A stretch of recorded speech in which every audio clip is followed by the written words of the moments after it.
E aí, você está animado com as Olimpíadas de Paris? E você que está assistindo, sabe qual é a história das Olimpíadas? E qual o impacto que a Olimpíada tem em estimular, incentivar a prática de exercício na população geral? Se você tem interesse em aprender sobre essas respostas, sobre esses temas, segue o vídeo. Fala galerinha, beleza? Danilo Pereira, médico do esporte, mais um vídeo aqui no canal. E se você caiu de paraquedas aqui agora, se liga que toda terça, quarta, quinta e sexta, são 4 vídeos por semana, às 6h30 da noite, tem vídeo novo sobre o mundo, sobre o universo da medicina esportiva. E como médico do esporte, eu não posso deixar de aproveitar esse grande momento que o mundo está vivendo, essa parte de estímulo à competição, estímulo à prática esportiva. Então vamos aproveitar esse momento e de uma vez por todas, girar uma chave, em relação ao real motivo de praticar exercício físico e se você tem interesse em um pouco mais de performance, um pouco mais de rendimento, quais os aspectos físicos, mentais, de suplementação que realmente impactam em um contexto positivo de performance sem ferir os princípios de uma competição, de um jogo limpo. Vamos nessa, vamos aproveitar esse momento. Vamos lá que aqui também é cultura. Olimpíadas. As Olimpíadas, elas aconteceram lá na Grécia Antiga e foi um contexto que tem uma relação com a mitologia, Existia alguns deuses e dentre eles Zeus, que desafiou o seu pai. Olha que negócio interessante. Pela mitologia, o seu pai, ele comia os filhos. Só que como os filhos eram imortais, eles ficavam mesmo dentro da barriga vivos. E aí Zeus bolou uma historinha, bolou uma armadilha e conseguiu derrotar o seu pai. Isso aqui criou uma bagunça, uma rivalidade entre os deuses que viviam no Olimpo e alguns titãs. Alguns nomes que são mais conhecidos. E aí nessa batalha entre os deuses e os titãs, os deuses que viviam no Olimpo, eles se saíram vitoriosos. E aí esses deuses olímpicos, eles começaram a ser homenageados. E uma das formas deles serem homenageados foi justamente através dos esportes. E olha que negócio massa!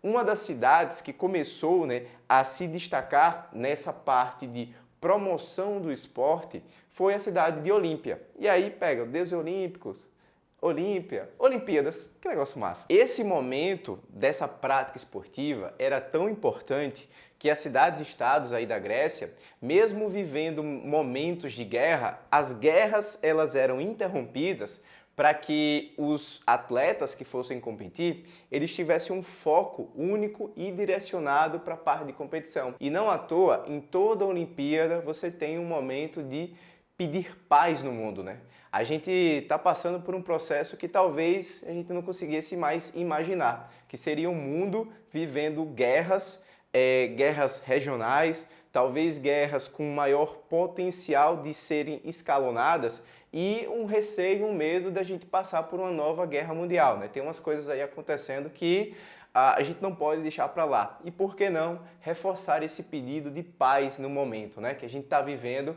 uma coisa, novamente, tensa. No início das Olimpíadas, basicamente a corrida era a única modalidade que representava. E com o decorrer do tempo, novas modalidades elas foram acrescentadas. Até o momento que a Grécia ela foi conquistada por Roma.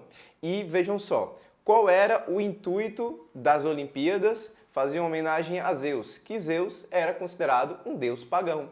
E a gente tinha agora uma nova religião chegando na Grécia e esse cristianismo, ele bloqueou essa homenagem. E se a gente vai andando um pouquinho mais rápido nessa linha do tempo, chegando na era moderna, as Olimpíadas elas precisaram e precisam, concorrer com momentos específicos de guerras.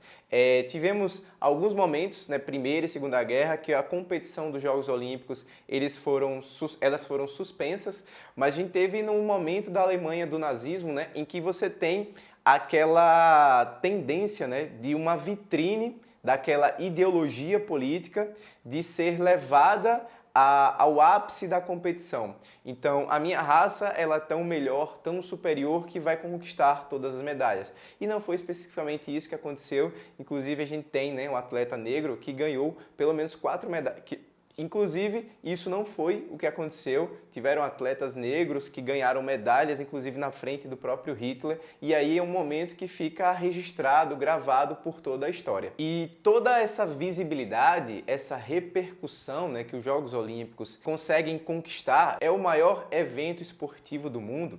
Essa visibilidade consegue também oferecer com que grupos oprimidos também relatem a sua história. Nessas Olimpíadas, né, de 2024, um italiano, Filippo Grandi, ele recebeu o Louro Olímpico, que é uma homenagem a cidadãos que fazem de fato diferença no mundo e através desse esporte, né? E em relação a você abraçar os seus irmãos. A gente está esquecendo disso, né? A gente precisa de mais empatia. Não é só você, a gente precisa olhar pro todo, né?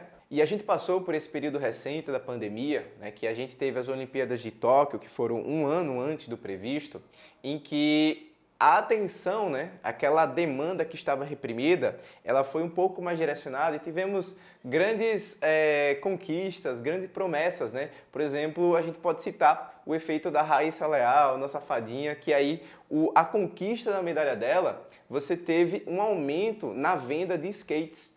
Então, o atleta, ele vira uma referência.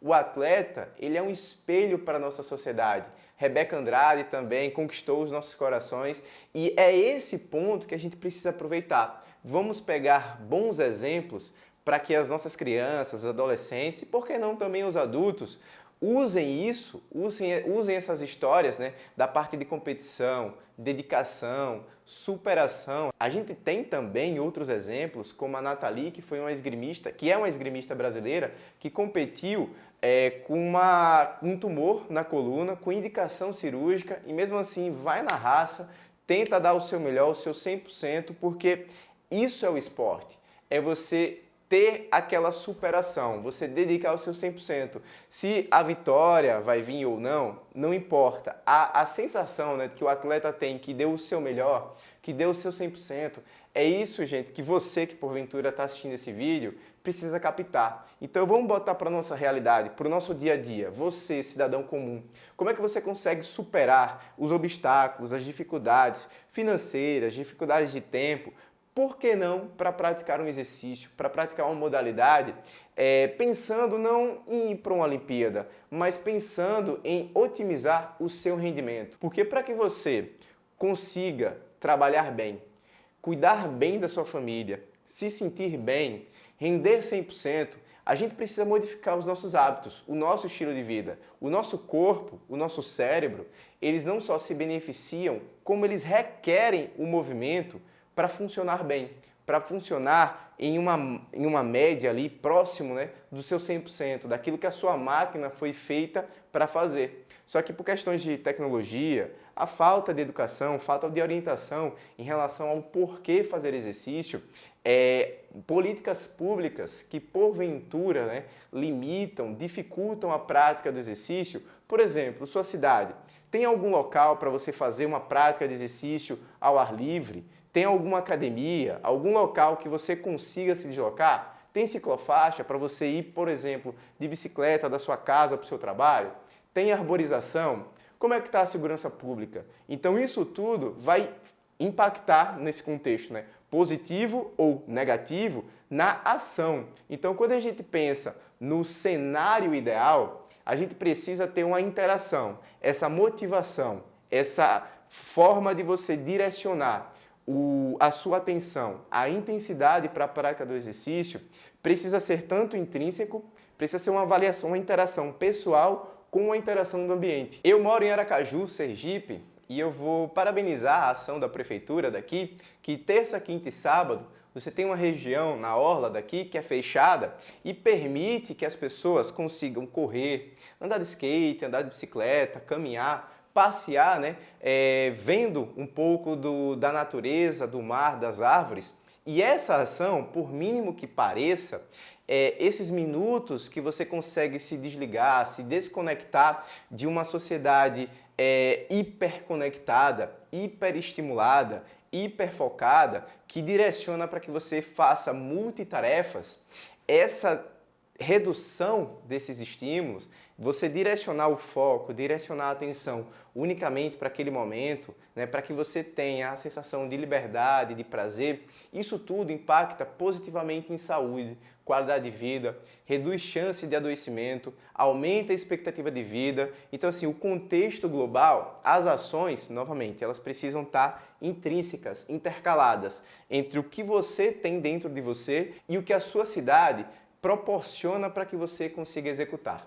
Então, vamos lá, para nível federal, estadual, municipal. Cadê as políticas públicas? Cadê o incentivo às pessoas a praticarem exercício? Como eu falei, né, previamente, parabéns aí à Prefeitura de Aracaju, tá? Por essa oportunidade que as pessoas, pelo menos 3 vezes na semana, tenham um ambiente, né, com segurança, que tenham um espaço para conseguir executar o movimento. A gente também vai ter uma etapa do Ironman aqui na cidade e isso tudo gera uma coisa que a gente chama de turismo esportivo. O esporte, ele também movimenta a economia, tá? Então também é um investimento financeiro interessante para ser otimizado aí na sua cidade. E se você chegou até aqui agora nesse vídeo, não esquece, deixa o seu like. Tem alguma dúvida, comentário pessoal, sugestão de novos temas? Joga aqui, vamos ter esse bate-papo que fica bem interessante. Não esquece de fazer a inscrição, ativa o sininho para ser notificado a cada novo vídeo e vamos para o próximo.